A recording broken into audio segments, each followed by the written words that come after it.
शहरातील अरण्येश्वर परिसरातील टांगेवाली कॉलनी भिंत कोसळल्याने 5 जणांचा मृत्यू झाल्याची घटना घडली आहे। यामध्ये 2 महिला 2 पुरुष तसेच एका लहान मुलाचा समावेश आहे। पुण्यात आतापर्यंत एकूण 11 जणांचा मृत्यू झाला असून 4 जण अजूनही बेपत्ता आहेत। शहरात आलेल्या या पाणीबाणीमध्ये अनेक दुचाक्या तसेच 4 चाक्या वाहून गेल्या आहेत। संततधारेमुळे आंबिलोड्याला पूर आला असून कात्रज ते दांडेकर पुलापर्यंत काठावरील घरामध्ये पाणी शिरले आहे। आंबिलोड्यातील पूरस्थितीचा आढावा घेतला आहे आमच्या प्रतिनिधी सोनाली भालेसेन यांनी। पुण्यामध्ये अतिवृष्टीमुळे बऱ्याचशा ठिकाणी पाणी शिरलेलं आहे। बऱ्याच भागांमध्ये पाणी शिरल्यामुळे नागरिकांचं जनजीवन विस्कळीत झालेलं आहे। आता आपण पुण्यातील दांडेकर पूल येथील सर्वे नंबर 133 आंबिलोड्याच्या तिथं आहोत। आता जर ही परिस्थिती पाहिली तर घरांमध्ये पाणी शिरलेलं आहे। अजूनही काही घरांमध्ये पाणी शिरलेलं आहे।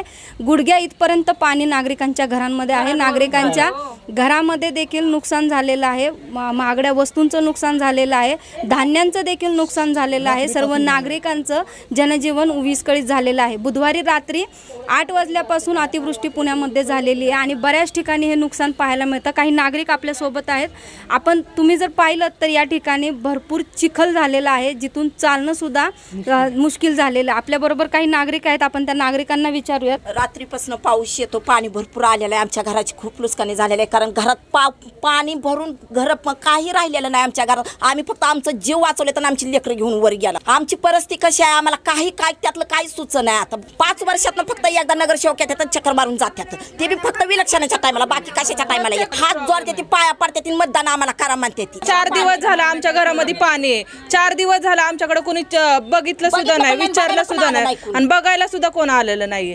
आणि आज घरावरतून का रात्री पाणी जात होतं आमच्या। गेले आम्ही अनेक वर्ष नगरसेवकाला भांडतोय, पण आमचं काही पुनर्वसन करत नाही किंवा काहीच लक्ष देत नाही। हा जो त्रास आहे तो आम्ही सहन करतोय। प्रशासन येतं, एक छोटीशी मदत जाहीर करतंय, पण ती मदत मिळण्यासाठी आम्हाला कमीत कमी जे विषय घडल्यापासून त्याच्या पुढे 11 ते 12 महिने ही आम्हाला तिथे जाऊन आमच्या चक्रा मारून आमचे पाय झिजले। जे रक्कम आहे, जे काय मदत आहे ते स्वतः जाहीर करतात, स्वतःच बघतात, स्वतः ठरवतात। ही परिस्थिती जर तुम्ही पाहिली तर आता या ठिकाणी ज्या ठिकाणी आपण आता आहोत त्या ठिकाणी बरंच पाणी साठलेलं आहे। घरांमध्ये देखील पाणी आहे।